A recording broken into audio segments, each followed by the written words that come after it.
Hey everyone.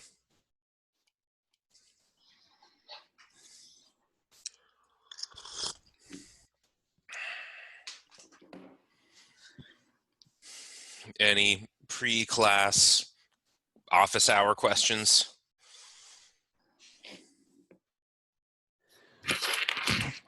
Oh, sorry. All right, I'll queue up the slides.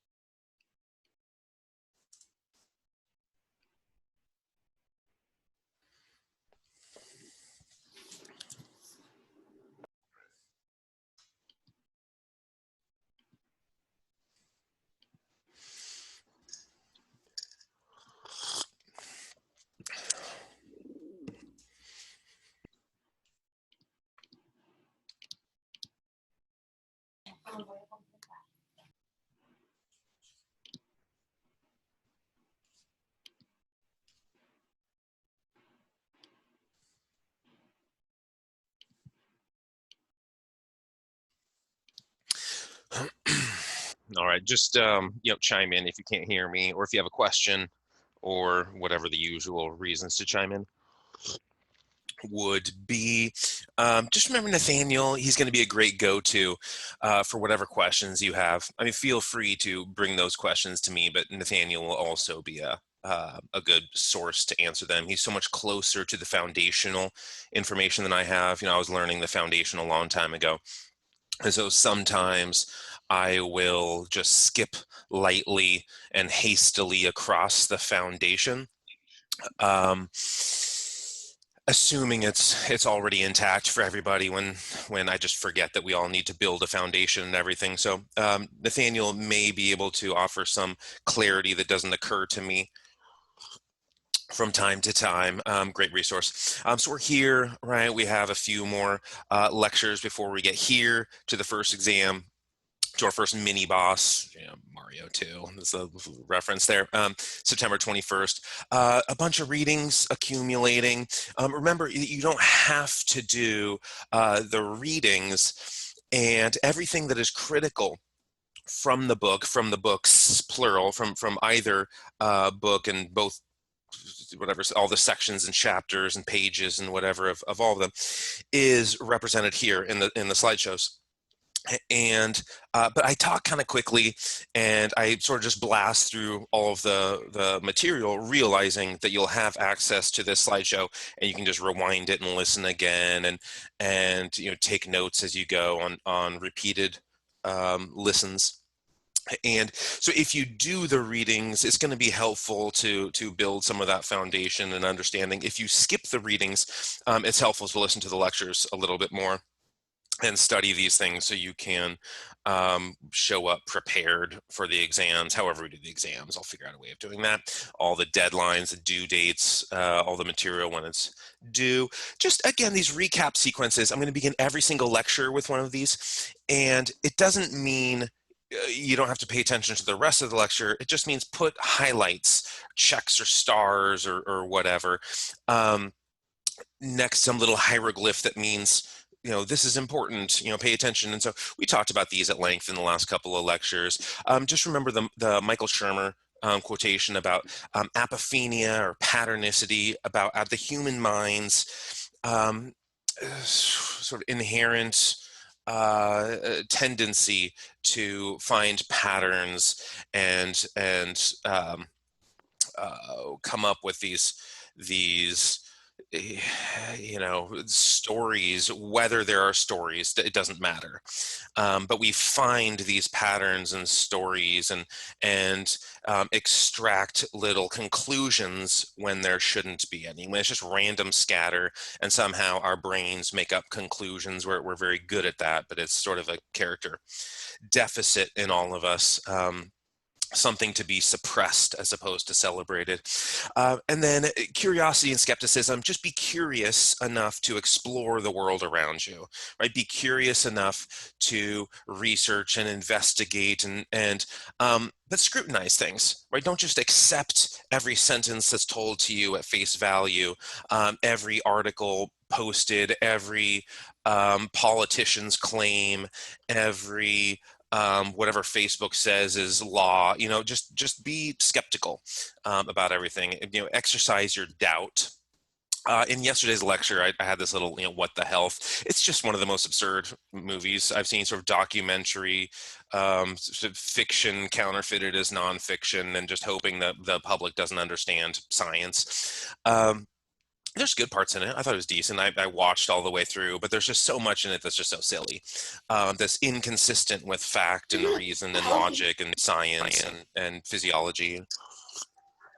Um, and again, everybody, feel free to speak up. Like, realize if your mic's on, if your mic's on, I can hear you, and so can everyone else. But feel free to unmute your mics and chime in. Interrupt me if you have a question.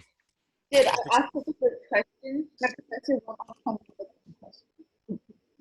My classmates should be thankful. None of them have questions. We took 20 minutes on my question. For which question?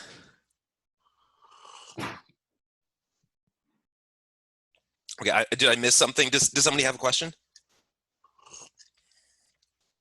I am just going to plow forward. And I see there's a comment. I'll get to that later. So just remember stuff like this, that it's been proven that cheese creates cancer or whatever. Like, yeah, there's arguments against cheese that are totally reasonable. And but these ideas of proof means test, same root word as probability, and so people may test things. There are a bunch of cheese, you may slow down the time in transit in your colon.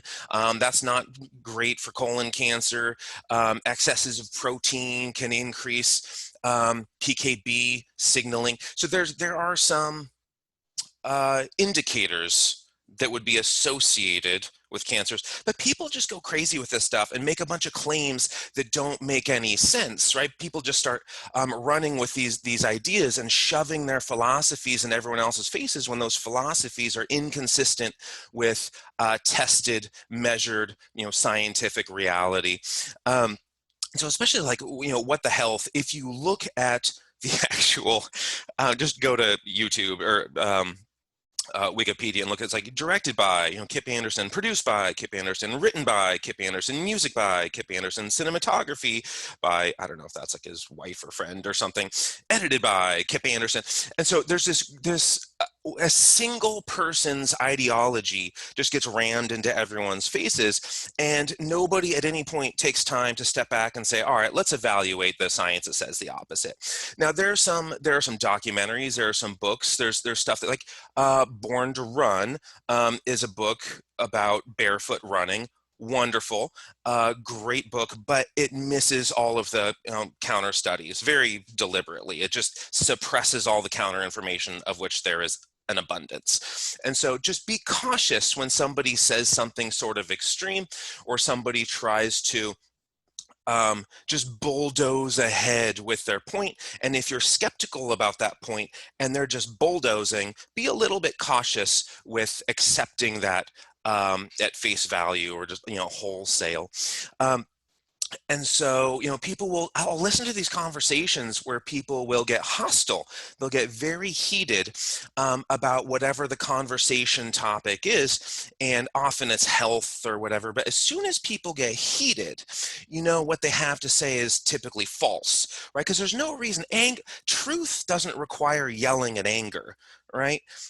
Only fictions need to be bulldozed in that way. Truth can be explained in very subtle, calm, composed, understandable ways. You can just talk like a normal person if you're telling the truth, but if you're trying to bulldoze somebody with fiction, you need to raise the volume, and like the vein in the throat or the forehead comes out, and these hostile words start coming up, and so as soon as somebody raises their voice in an argument, that person probably doesn't have a point. or that point is packed full of fictions. But then as soon as you call people out on this, often they'll say, no, I can go at length about like dark matter and artificial intelligence. And I'm like, okay, none of this. I was in New Hampshire, Mount Washington. It's in New Hampshire, I think. It's in the area. It's in those tiny states. And I was coming down. I went to the top and I was coming down, and this guy was trying to tell me about quantum entanglement. He just sort of solicits me on the mountains and starts, like hassling me about quantum entanglement. And I could tell after about 3 sentences, like I'm not a physicist, but I could tell after about 3 sentences that this guy was less of a physicist than I am, which is to say, not at all. Um, and after about 5 sentences of larger and larger words, more complicated and less understandable, less clear, less decipherable language, I could tell the guy probably lives in his van. And I said as much in this conversation, and I was a little bit off. It was a Subaru that he lived in. But my accuracy in assuming the guy had never taken a physics class, certainly didn't have a PhD in this, which is if somebody's going to talk about something like quantum entanglement, I better see a PhD. When you get into some of these things, but everybody thinks they're an expert in everything. And when you get to bodies, everyone thinks they're an expert in physiology and anatomy and exercise science, exercise methods or whatever, call it physical therapy or strength and conditioning, because they have a body. Well, I have a body and I'm an expert in me, so I must be an expert in bodies. And so you listen to the way people talk about health and everyone pretends to be an expert. And then, like, what do you think people are studying in their PhDs forever then? There's so much room for improvement and understanding and comprehension before we get to contribute sentences to the world, right? Before we can leave life's audience and join the participants and start contributing. I mean, it takes a lot of learning in any field. And so as soon as you become, achieve some passable mastery or expertise in the field, you'll realize how much work went into that. And then the people who are sort of counterfeiting expertise start to become a little bit more offensive. So let's start with the beginning, the foundation, what's important in science, right? What's important in the literature and understanding of health and everything at the root of science is variables, right? So variables, remember, are just something that takes on a value. Anything that can be influenced or that can influence something else. Variables it's a very vague definition, inclusive definition.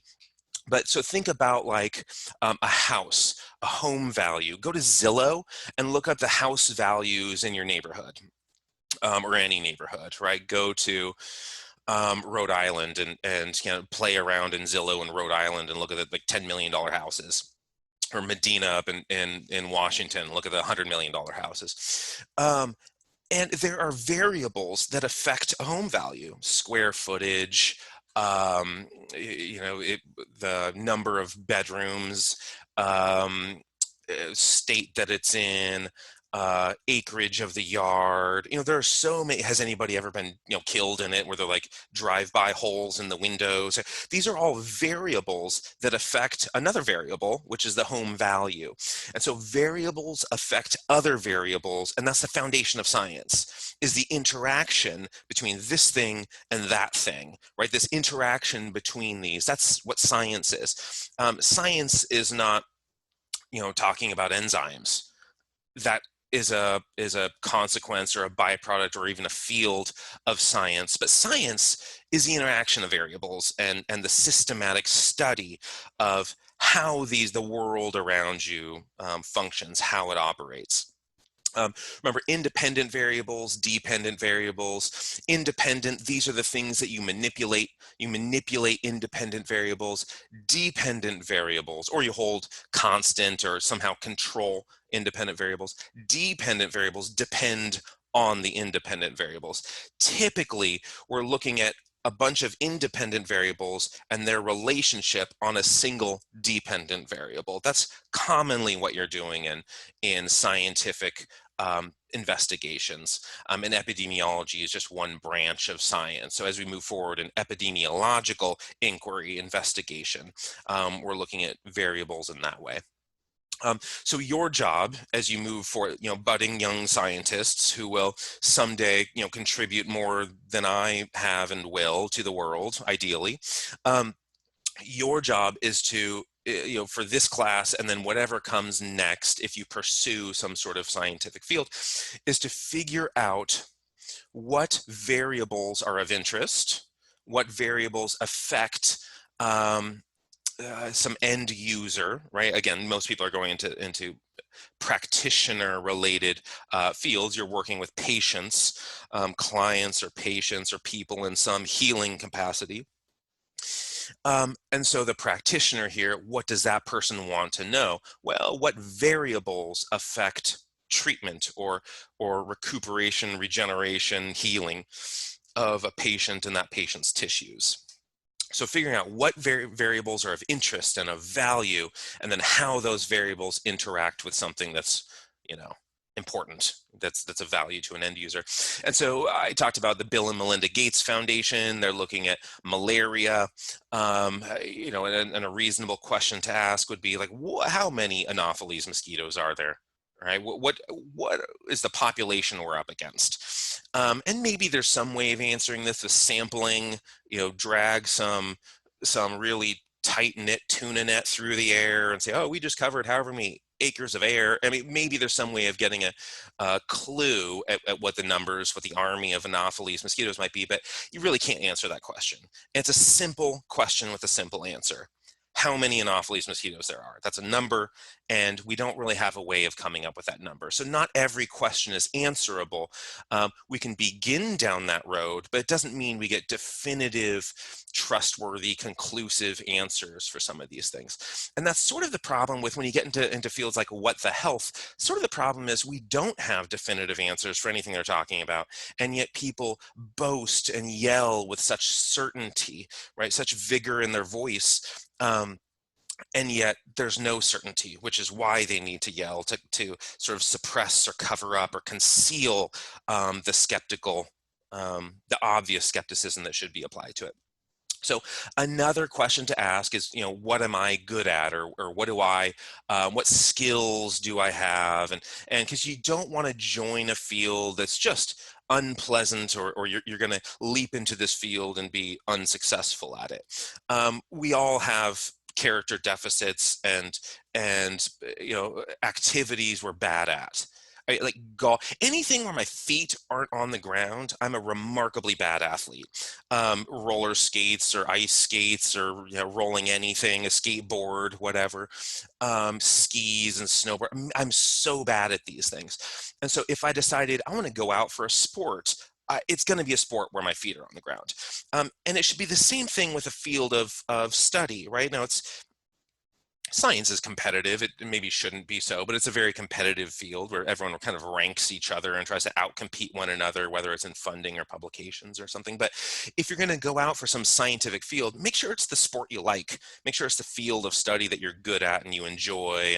And if you hate running long distances, maybe cross country isn't your sport, right?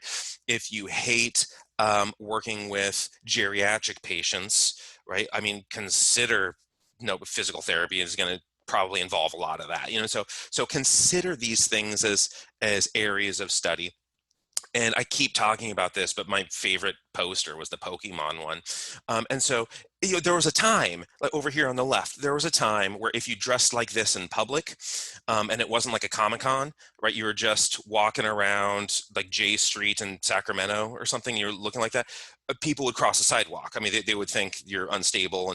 And then now, like, you can do that whenever you want, right? That's the beauty of the 21st century. There's a lot of downsides to 2020. We all know them. We're here in our bedrooms and laundry rooms and whatever, talking to each other, because every person here is a potential viral vector. Like, your neighbors are dangerous. This is not a good time to be a social butterfly. But you could do research like, what was the average BMI or body composition or some health parameter, blood pressure, whatever it is, life expectancy, cholesterol, whatever. Pick some health parameter and say, people who don't do Pokemon Go versus people who do Pokemon Go, or before the advent of we're all walking around capturing Pikachus. So that's a totally reasonable area of study in health. I mean, that stuff gets published. When the Nintendo Wii came out, it was like Wii Sports and all of that. I was a reviewer for a journal that was receiving articles about the use of the Nintendo Wii as an exercise intervention, published, right? I was a peer reviewer and I gave my approval for it, and the thing came out in print.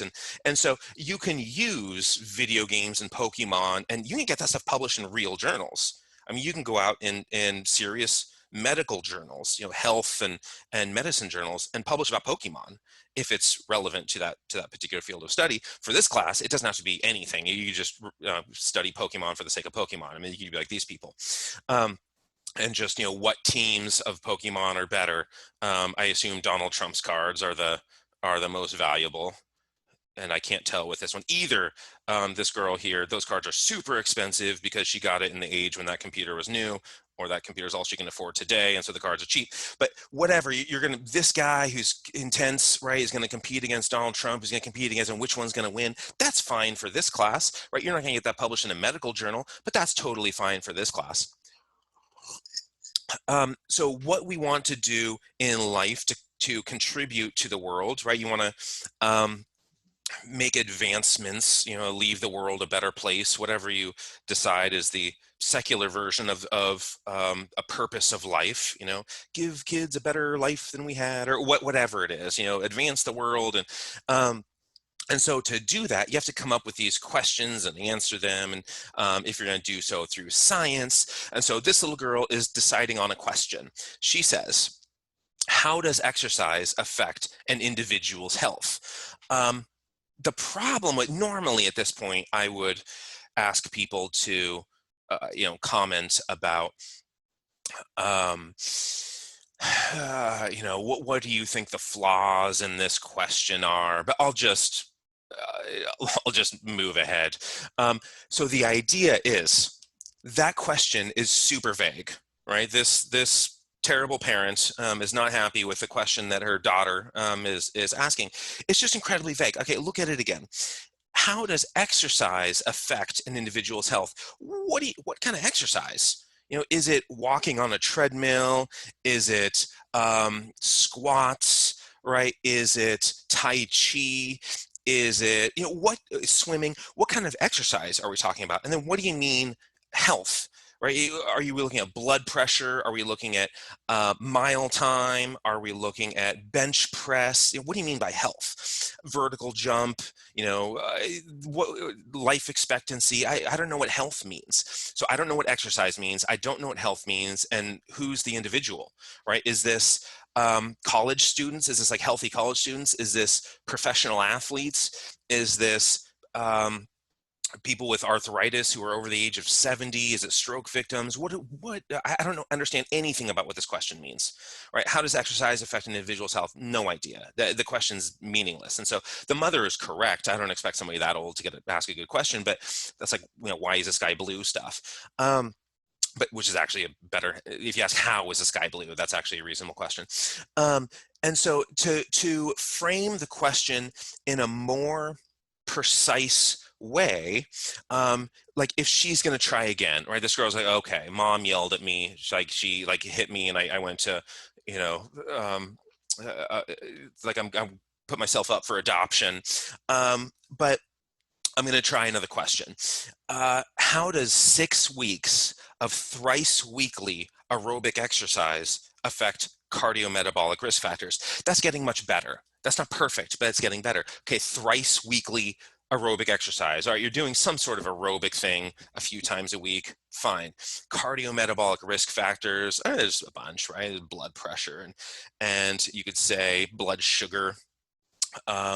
You could say lipid panels. I mean, you can get into the immune system, white count. You could get in. There's tons of stuff you could look at. But it's getting there, but we still don't know what kind of exercise it is, what kind of variables they're looking at, and in what population. It's getting close, right? This is getting close, but there's still room for improvement. So something like a reasonable question would be, how does thrice weekly aerobic exercise, and then characterize it. You're on a bicycle and it's 40 minutes and your rate of perceived exertion or percentage of your maximum heart rate is this. How does it affect blood pressure profiles in some specific demographic? Something like that would be the best way of characterizing a question. So as you move forward, make sure that you can characterize your own question effectively. The population, the independent, the dependent, potentially multiple independents, but you're going to probably have one dependent variable. And then once you have your topic, you're going to have to come up with a topic at some point this semester. So it's useful to be thinking about it between now and its due date. Once you have your topic, then you start scrutinizing the information that's there. Watch documentaries, read literature, go through the history of information, read a chapter or two if there's a textbook about it. Ideally, just go find like a meta-analysis. The most recent meta-analysis is really all you need to do for this class, a single article. We'll talk about what that means later. But you'll go to PubMed. You can go to Google and find articles, but the most reliable source, and we'll talk about the reasons later this semester, the most reliable source is going to be PubMed. If you just type in pubmed.anything, it'll take you to this website. PubMed.com, PubMed.gov, PubMed.org, whatever. Like PUBMED, this little thing up here, and it'll take you to this page, and you just type in whatever you are interested in. Now, if you type in health, you're going to get infinity articles, right? You want to type in something a little bit narrower than that. And then again, we'll talk about article searches later, but the types of articles you'll encounter are randomized controlled trials, which are you take a population, you sample from that population. Let's say it's Pacific, and there's however 6,000 students or whatever it is. There's thousands of students at Pacific, all the grads and undergrads, and we have this Stockton private school student body. That would be the population. The sample, you're not going to test everybody, right? You're gonna test 75 people or 100 people or 20 if it's an expensive test or something.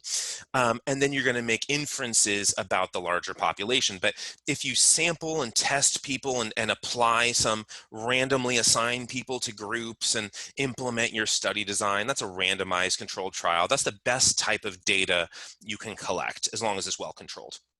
A randomized controlled trial, you randomize people. You just kind of you sample from a population and randomize them into a treatment group and a control group and see how some intervention works, whether it's a drug or it is an exercise or therapy program or something like that. And then you have the non-randomized trials. That's the bulk of what I do. I've worked with some randomized trials, and published on some of the randomized stuff, but it takes time. Doing a randomized controlled trial is just super time consuming, and owing to shortages of time and the world ends for all of us. I want to move as hastily and speedily and as efficiently as possible through the world and navigate as efficiently through science. Most of my work is non-randomized trials where I get it's big data, they call it now, whatever. I get these big databases and I take time in the research, the statistical modeling to tease answers out of it, to sort of extract answers from it using stats. Less compelling than a randomized controlled trial, but I can do this. I can get a 20,000 sample, like a 20,000 subject study turned around in a week. Right? If you just send me a lump of data and I can get findings in a week. This, I don't know, depending on the nature of it, you might be able to get like 100 people tested in 2 years. And it takes forever. Great, these things, these drug studies and stuff, wonderful. But it's just so time consuming. It sort of occupies your life for a long time. Don't listen to expert opinion unless there's nothing else. If nothing else exists, expert opinion is almost always wrong, but it gives you ideas, right? It sends you down a direction. Experts usually have more to go on than non-experts. I'm not talking like Kobe Bryant comes out, he's not alive. I don't know, like who are the basketball players today? Like everybody I know is like Michael Jordan's year. let's say Usain Bolt. Everybody knows Usain Bolt, so you don't have to like unmute and stuff.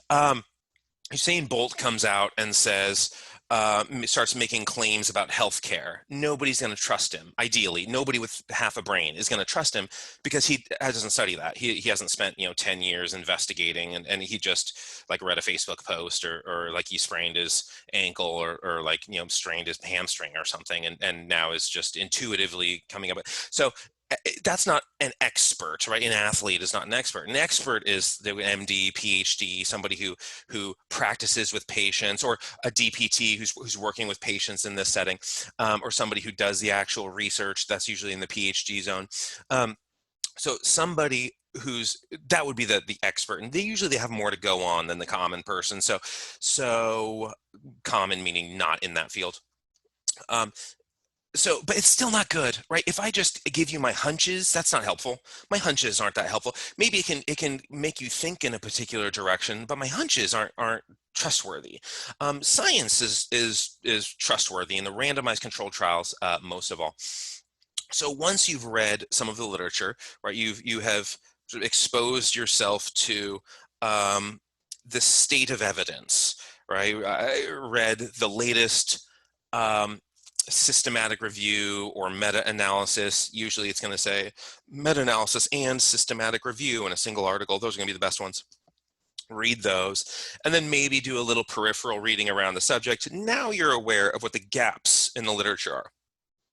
There are things that are pretty well answered. Remember, no such thing as cause and effect, but we can get close. We can get really close to cause and effect. And once we've identified with something close to certainty, sort of the contemporary definition of the word proof, of this absolute evidence that's irrefutable and we should all accept it. That's sort of what people mean by proof. That's not really what the word means.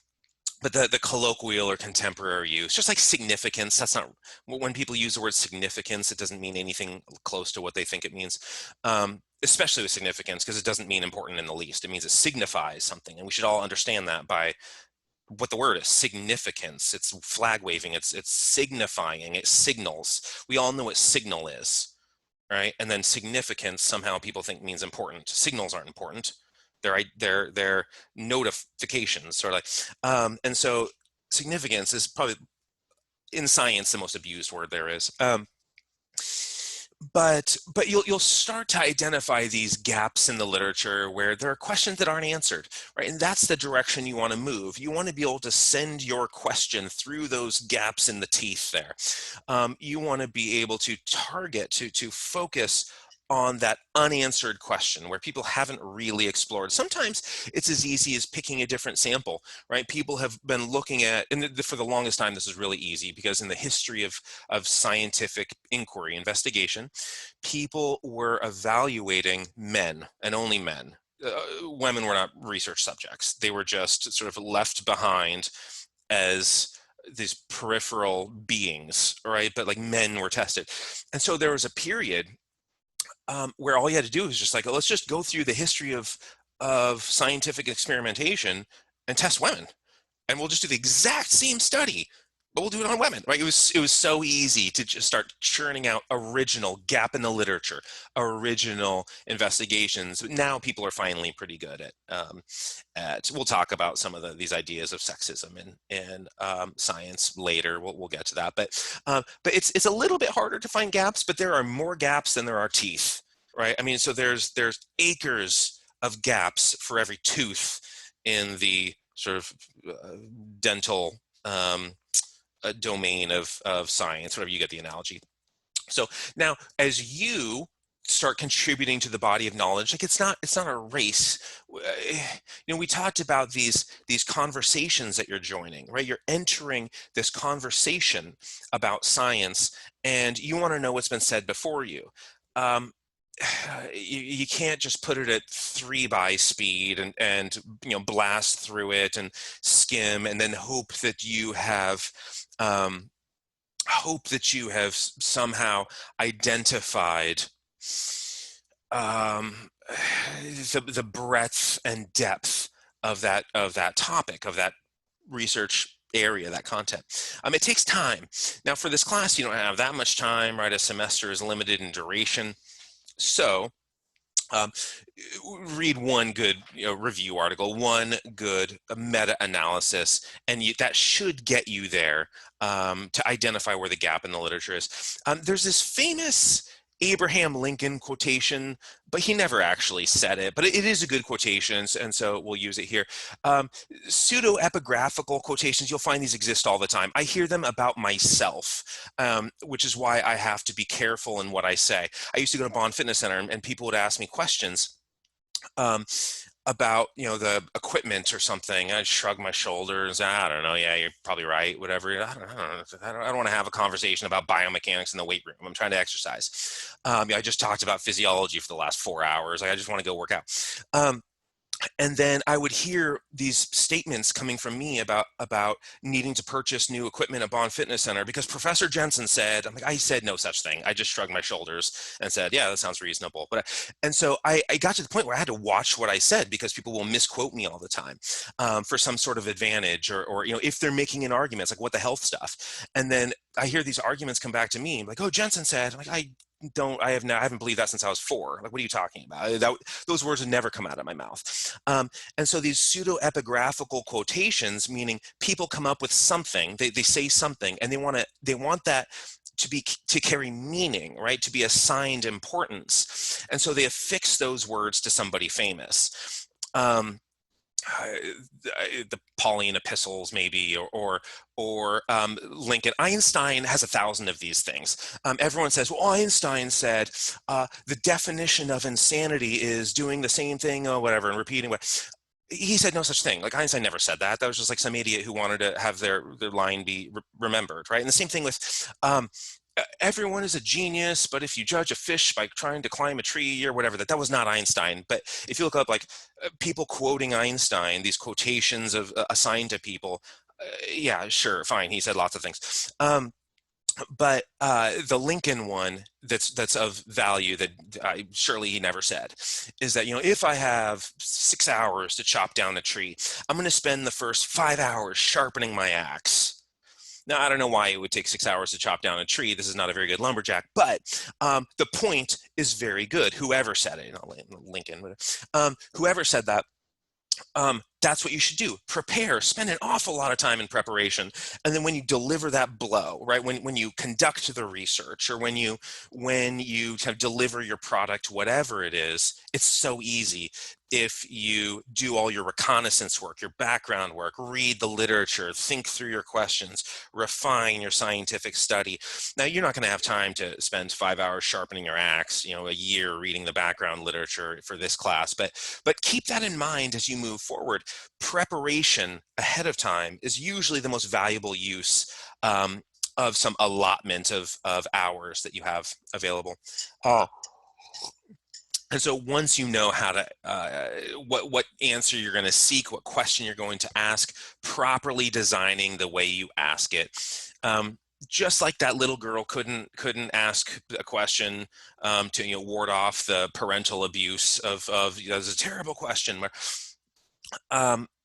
Try to get to a point where you are precise, very specific. There's nothing ambiguous, no room for misinterpretation in there. And most of what that is, it comes down to variables, right? Variables are the bulk of understanding the direction of science. And there's a bunch of different kinds of variables, right? So there's a nominal variable. Think like binomial. Nominal, it's a name, a term, some identity tag. So whether it is Democrat or Republican, right? These are different names, or if it's male versus female, right? These are different names. Now, in order to run analyses on something, you can't analyze words.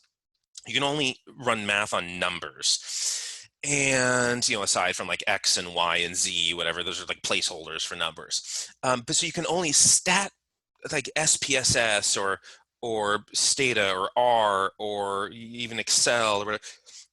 These can only run analyses on numbers. So you code things. I always code men as 0 and women as 1.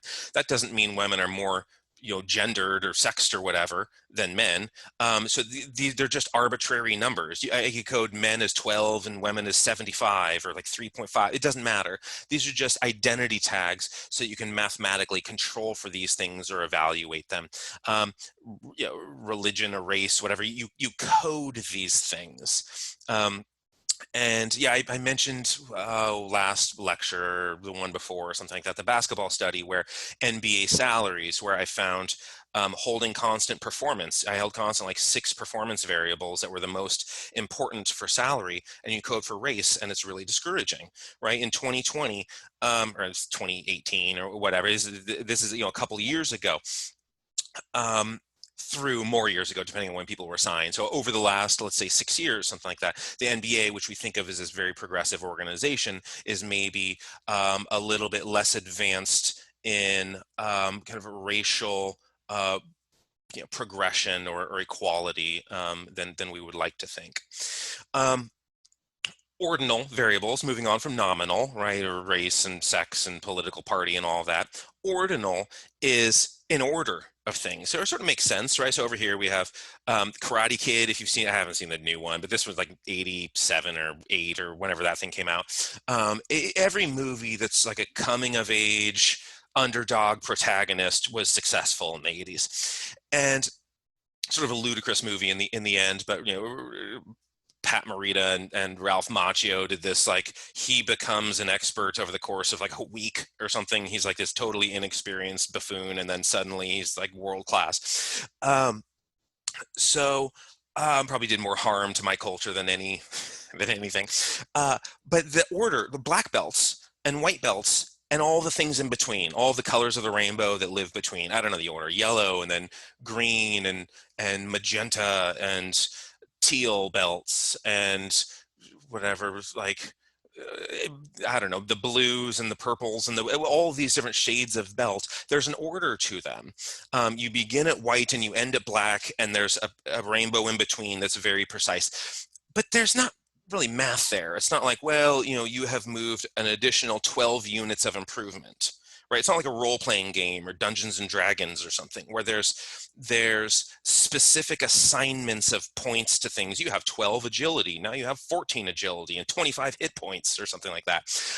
This is sort of arbitrary of just when you move through these ranks. Or think about like a marathon. The person who wins, let's say it's like Boston Marathon, the person who wins runs like a 2:05 or 2:10 or something like that, 2 hours and 10 minutes. The next person might be 2 hours and 23 minutes, right? The next person, so like 13 minutes behind. The next person might be 3 seconds behind that person. The next person might be 4 minutes behind and then 30 seconds behind. There's no uniform gap in place 1, place 2, place 3, place 4. But there is an absolute sequence. First place means first place. Second place means second place. It's behind first. Third place is behind second. There's an order to these things. So ordinal variables. Interval, there aren't as many interval variables as we think of. And the best example is the most confusing one, temperature. These are much more measurable. Interval, much more measurable than ordinal. Black belt, teal belt, brown belt, whatever. There aren't really uniform distances between these things, but there are specific distances between a thermometer's temperature, right? 60, now it's 61, now it's 62, now it's 63, now it's 64. This is a very consistent, uniform increase, but 60 degrees is not, mathematically, is no way is it twice 30 degrees. Now 60 is twice 30, but 60 degrees is not twice as hot as 30 degrees because 0 is just like a made up number. 0 is not it's not a real 0. There's no true 0 there. And so you can say the same thing about some of these like the Borg scale, these are ratings of perceived exertion, stuff like this, where it's not like there's a real 0 here, and you can't do division, you can't do certain type, really just division, because there is no true 0. 0 is just imaginary here. 0 degrees is just the number we happen to assign to this temperature. It's not 0, right? No, now it's negative. It doesn't make any sense. Now ratio, this is a true 0. 0 pounds, ounces, grams or kilos or stones or whatever you're measuring your weight in, this is actually 0. There's none, right? We have none. Oh, now we have a kilo or a pound or something. And now we have 20 pounds. And now we have 40 pounds, right? 40 is double 20 in weight. But you can do the math here. For ratio data, you can do the math. Speed is another one, right? 100 miles an hour, literally, mathematically, exactly is twice 50 miles an hour, right? But 100 degrees is not twice as hot as 50 degrees. So that's the difference between ratio and interval. It really is, has a true 0, and you can do, multiplication and division ratio. Otherwise, interval and ratio really are the same thing. Ordinal, there's an order to it, but it's like it's this. It's not inconsequential. It's just not consistent in its margins. And then nominal is just names of things. Now, going back to this Donald Rumsfeld quotation, remember this idea of known knowns, known unknowns, and unknown unknowns. Keep that in mind as we move forward and talk about variables. We tend to work with our known knowns, the variables that we know about. This variable should affect that variable, and maybe this variable will work with it. Right? These things we know about. The known unknowns, this is the gaps in the literature, right? So data exist on the known knowns. We're missing data on the known unknowns. There's stuff that we are aware of our lack of knowledge, right? I have no idea what would elicit this outcome in this situation or in this sample, this population, whatever. There's an absence of an answer that we're aware of, the known unknowns. The unknown unknowns, these are things we don't know, right? And so it starts to sound weird, but we're getting into, it starts to sound like a philosophy class, but we're getting into confounding or extraneous variables. And here we have this cause and effect relationship we're trying to show. We're trying to establish. We won't perfectly establish it, right? But that's what we're after. That's what we're going for. That's our goal, is to establish cause and effect. This variable elicits this effect on that variable. Confounding variables are going to confound, right? They're going to mess up that relationship. So if it is, sleep and basketball success. Sleep and basketball success. Do we get more sleep? Did we win the game? Okay, that's one variable. There's an independent variable, sleep, and there's a dependent variable, did we win the game, right? It's a binary dichotomous variable, yes or no, you win or you lose. And there are confounding variables here. Well, who's the other team? How much did they sleep, right? What's nutrition like on both teams? Is it a home game? Is it an away game? Is it a night game? Is it a morning game? Do you have players on the disabled list who would serve you well on the court? I mean, did you practice yesterday?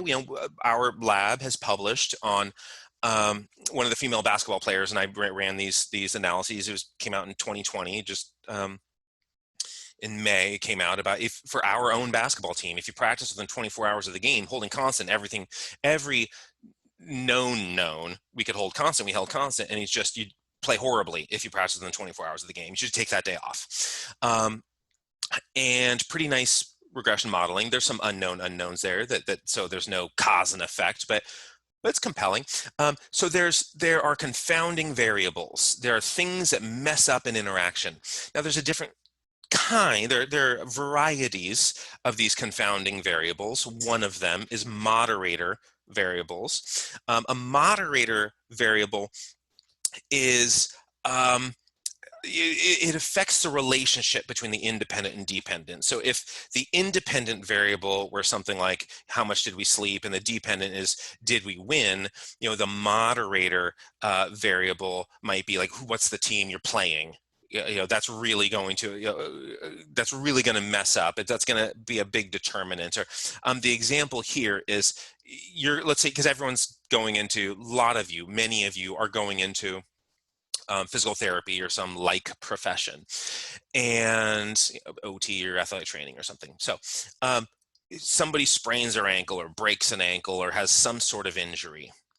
let's say the rate of healing is 6 weeks, and you tell people, okay, it might be, let's have you do these exercises, and eventually we'll apply stress in this direction and loads in that direction and stretch it and whatever. 6 weeks is what we expect before you're walking like a human being, right? But 6 weeks, okay, so independent variable, the exercise, the therapeutic modality or whatever. Dependent variable is healing. The moderator could be age. How old is a person? An 80-year-old doesn't heal very fast. I don't care how healthy they are. An 80-year-old doesn't heal fast.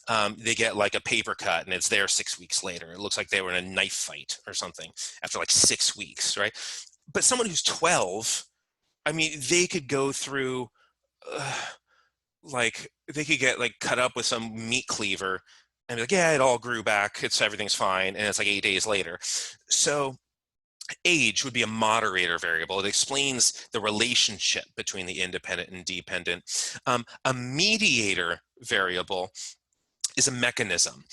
It shows you how the independent and dependent are linked. And so the example I give here is if you go to Olive Garden and just go to town on the breadsticks, and a week later, your BMI is up, or your body fat percent is up, or your waistline, the belt loops, or however you're measuring this are discouraging. Now the independent variable would be how many breadsticks did you eat? The dependent variable would be your body weight or whatever. The mediator variable, the explanation, the mechanism, how this is working, would be in part the calories, fine, but insulin sensitivity would be a better mediator variable, where you eat all of these breadsticks and you're just sitting there, right, undoing your belt and stuff. And the pancreas is now responsible for managing all of these carbs that came in. And so the pancreas, all right, fine, these beta cells are exhausted, dumping all this insulin into your bloodstream, and then insulin eventually binds to its receptors, and it's just really overdoing it. If you have a solicitor at your door every 5 minutes, you stop answering the door after a while. And so insulin sensitivity suffers, right? The insulin is constantly knocking on the insulin receptors, the cell surface receptors. And so insulin sensitivity is compromised. Downstream from insulin sensitivity, we see compromised body composition. So that would be a mediator variable, is a mechanism. So the moderator variable is this explanation, and there the mediator is this mechanism. Again, normally at this point in the class, I would start asking for you guys to identify things. I'll just do so. Speed, right? This is going to be ratio, because 0 miles an hour is an actual 0. 30 is twice 15. 60 is twice 30. How much time has elapsed, right? Again, ratio. 0 seconds is 0 seconds, right? 10 seconds is 10 seconds. 20 seconds is literally twice as long as 10 seconds. What kind of one is this, right? So what kind of variable is a rating of perceived exertion? That would be interval, assuming the intervals are supposed to be, muy suave and suave and whatever are incrementally consistent. Ordinal, if it's just like, are you better or worse, and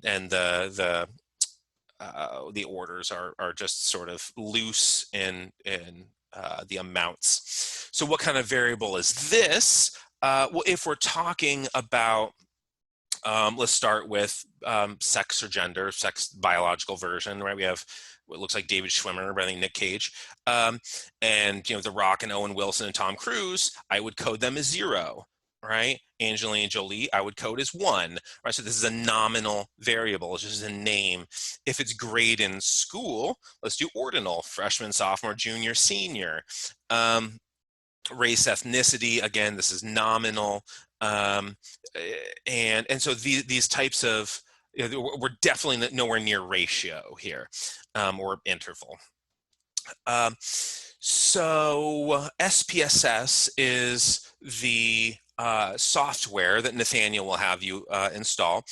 He will, okay, there's a question. Is the mediator the same as a confounding variable is one of the questions. And it's a type of confounding variable. Yeah, moderator and mediator are potential confounding variables. Mediator is a little bit trickier as a confounding variable. But if you know the mechanism, there may be something else to measure, right? So, with the breadsticks, how many breadsticks did you eat? Well, of the insulin sensitivity, so there's all these explanations. Maybe what we should be actually measuring is, blood sugar and insulin levels or something like that, or total caloric load, maybe, so there may be other things to measure, where the independent variable we've chosen, the number of breadsticks, is just a placeholder. Now, there's an analogy I'm going to use a bunch of times this semester because it works, which is when you're looking at the wrong variables. If you are trying to predict lung cancer, you can look at if people have a lighter or matches in their pocket. If people have a lighter in their pocket or matches, especially matches, because that's like older people have matches, and older people have been smoking for longer than younger folks. And if you smoke long enough, you're increasing the odds of lung cancer.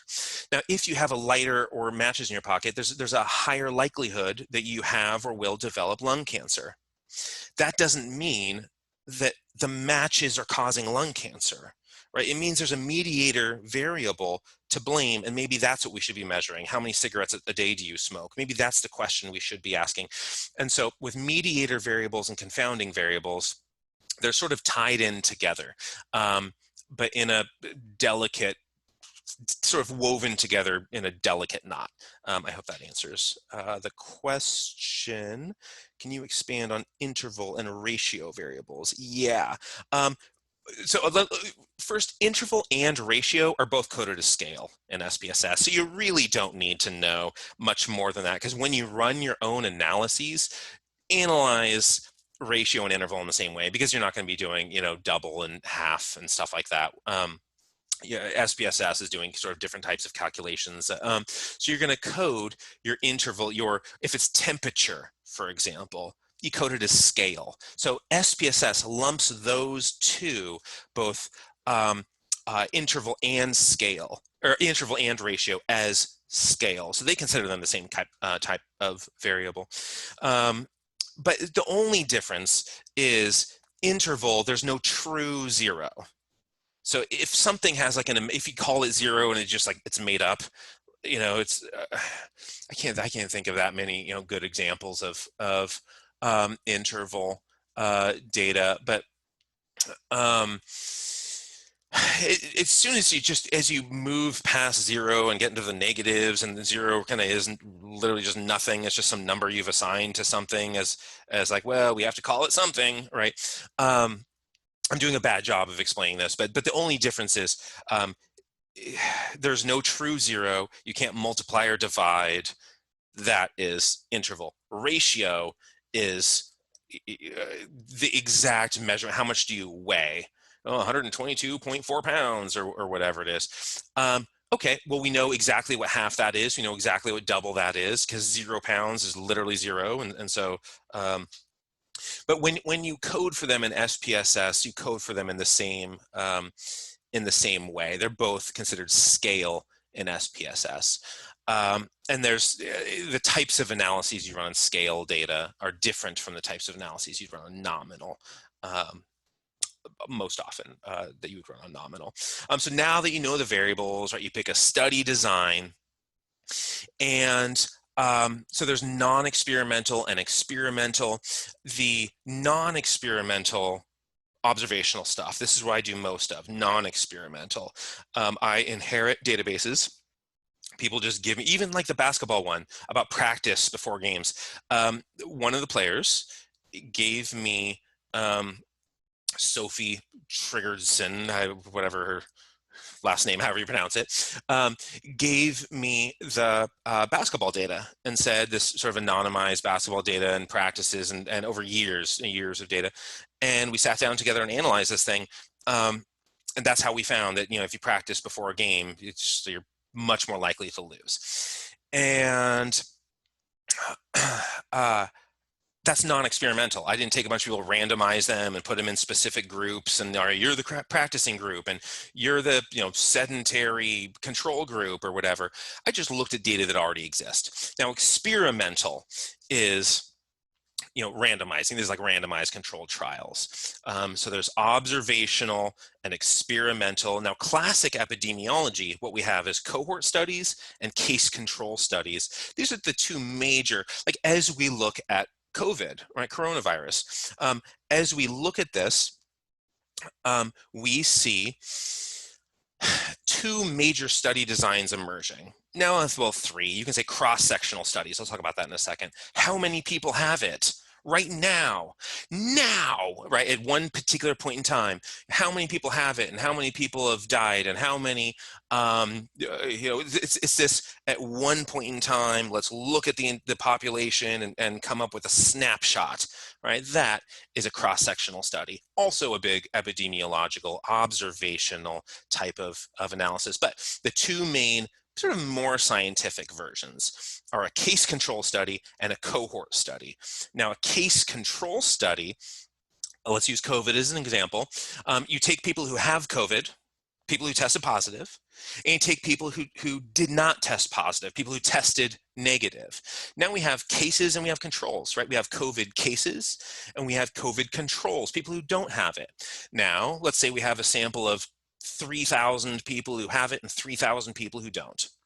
We look backward, retrospective. We look backward at their exposures. Well, did you fly on a plane, right? Were you, did you like celebrate with family reunions on the 4th of July? Are you still grocery shopping in the flesh? Thanks for the 15-minute note.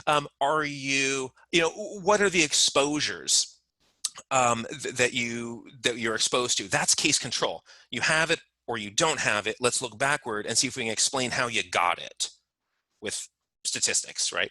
Not just, oh yeah, this person flew on a plane. Let's say that's the cause, right? You use statistical models to make assertions with more confidence, with a nice p-value. A cohort study is nobody has it. Take a group of 6,000 people who do not have COVID. Every single one of them tested negative. Now follow them forward for a year. But these people are in different groups. Like, let's say it's one group flies all the time and the other group is really well quarantined. Right? We have two groups, the quarantine group and the behaving as normal group. Let's say that's it.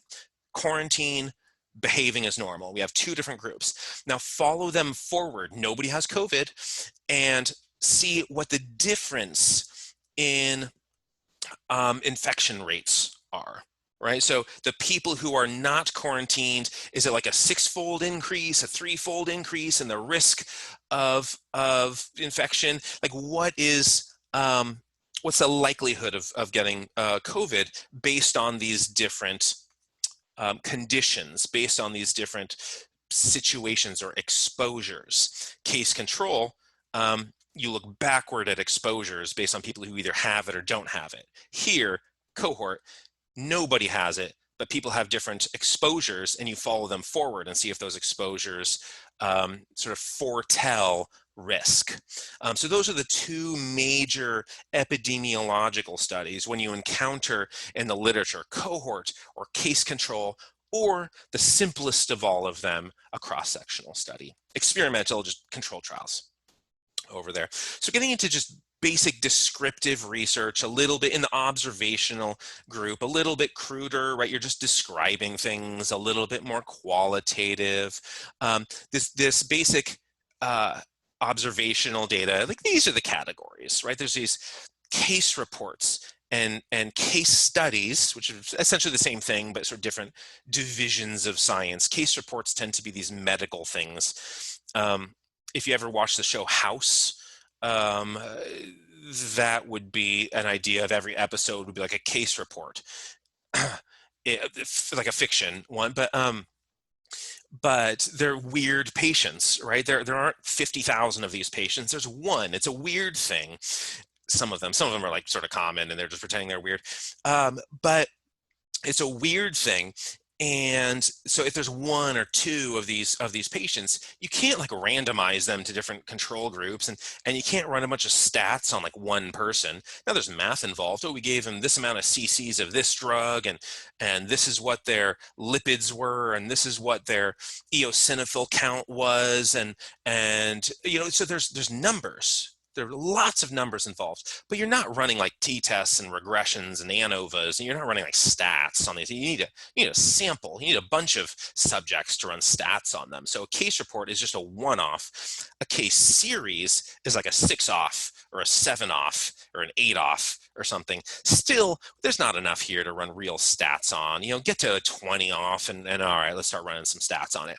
But you know, you get 12 of these weird patients. You know, some 12 patients show up to the hospital and they all have remarkably similar symptoms, and you can't diagnose. You have no idea what they have. Everyone put on your hazmat suits and let's try to figure this out. That's when you do a case series, right? Some weird situation and there's 10 of them or something, or 8 of them or whatever. And so we'll go through them individually so you can actually see the slides as we're talking about it. So this is considered qualitative, right? A case report is considered qualitative, meaning not quantities, not statistical, but there are plenty of quantities in it. You know, as I said, what drugs are you giving them? How much? What effect does that drug have on, you know, the blood pressure, and what effect does it have on O2, and what effect does it have on neutrophils, whatever, white blood cell or something? So there are numbers, but it's not stats, so we consider it qualitative. A case series, that's what I was describing earlier. That's it is, you just track these patients and characterize them, but you're not really running stats on these things. The case study, again, qualitative, different domain though. This is like your company or your organization or something like that. Case studies aren't really medicine. They're more organizational, circumstantial, things like that. So these are, you know, I did, my dissertation was on thoracic trauma, and I was reading these to get into to understand the breadth of the background, right? So for a PhD, it's not just, if you're doing a dissertation, it's not just like, oh, let me read the latest, you know, systematic review. You sort of read everything that's ever been published. And so like spontaneous rib fracture during pregnancy, there's not a lot of babies, little Supermans in there who are just like kicking Lois's ribs and breaking them, right? So, but there are occasionally there's a case of this. You're pregnant and like the baby just has a go at your ribs, and so that would be a case report. Was the most interesting case report I've ever seen. Fatal blunt injuries, possibly resulting from the sexual abuse of a calf. The guy was kicked from behind the calf, and there's a picture where like it's missing his face of this like cowboy with his pants down. It's bizarre. And so, but that's one in the universe is my guess, right? This cannot possibly be something that happens frequently. And the alleged with the picture and stuff, man, if that's not true, that's not something you want to make assertions about somebody. But that's this is a case report in a real journal, but there's only one of it, right? You can't run stats on that. Getting into ecological studies, this is epidemiology proper, exposures and outcomes, right? So we'll talk about cholera soon. If you drink a bunch of feces, right, it's all this poop water, you're going to get cholera, right? So what are the exposures and outcomes?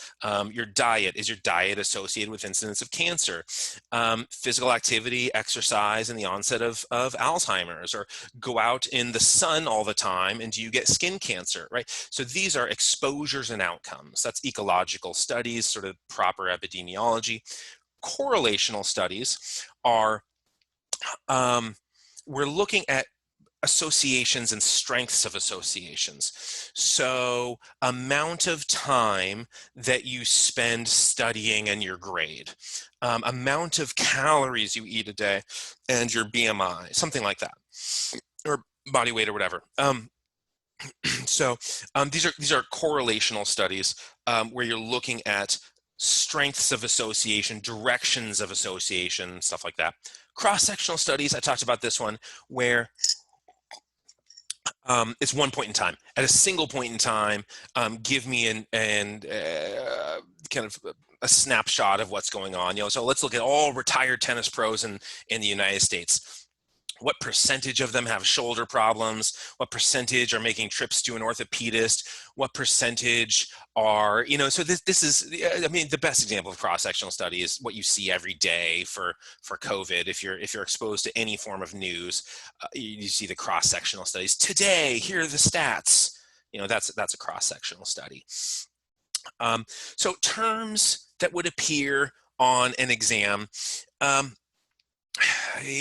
like case report, yeah, I'll put that on there.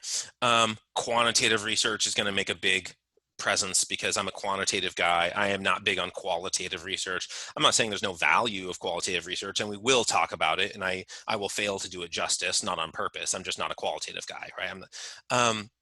So if I were to teach cardiovascular physiology, I would not do that justice, right? That's Van Ness's domain. My domain is muscle physiology. And so, if Van Ness and I were to switch topics, and it's like, all right, Courtney's on cardio and Mark's on muscle, like neither of us would do justice to each other's topics, right? And so I'm not a qualitative guy. I'm a quantitative guy. So I am sort of sparse in my mentioning of qualitative and kind of not very thorough, my shallow in my excavation of it. Quantitative stuff, there's a lot more content on for the test, but the case control and the cohort study, know that stuff. If you're missing everything over here, you can skip case study, and it's good to know what a case series is. And more stuff, the types of variables, the categories and types of variables, independent versus dependent, confounding or extraneous, and then there's like categorical nominal variables, interval ratio, and those are combined, those are scale, moderator, mediator, and then the systematic errors and random errors. This is the last topic we'll do today. I think we must have like 5 minutes left or something. So systematic and random errors, every study is going to have error. There's going to be room for error, margin of error. There's going to be, nothing is perfect, right? So there's little faults here and there, whether it's measurement faults or administration of a test faults, or just random. You have no idea what's causing this. So beginning with systematic errors, these are controllable. Right? This is like the people are doing it wrong. The people who are conducting the study are testing incorrectly. If you're doing body temperature, let's say, the people are like, it's like a rectal thermometer and they're putting it in people's mouths or something. Like, okay, you're not going to get the right number, right? Even gross or not, you're not going to get the right number. And so if the people are administering or doing blood pressures and they don't know how to read a blood pressure and they're just listening and they're like not good at it, right? So there's human error, that's systematic error. Or if it's in the instruments, let's say you're doing hydrostatic tests. The hydrostatic assessment where you like the dunk tank, you put people and they breathe out all their air and you get their underwater weight, and then a little bit of math and you calculate some estimated body fat percent. The hydrostatic test in 129, you either have done or will do this. Or I guess you won't do it if you're doing 129 this semester since there's no contact, but you want to have warm water when you're doing a hydrostatic test, right? You want to be comfortable when you breathe out all your air and go underwater. You want to be as relaxed as possible. If the water has like ice cubes floating in it and you're like shivering and you go under, like, oh, breathe out all your air, and you breathe out like just the tiniest little bit of air that doesn't even like begin to inflate a balloon, right?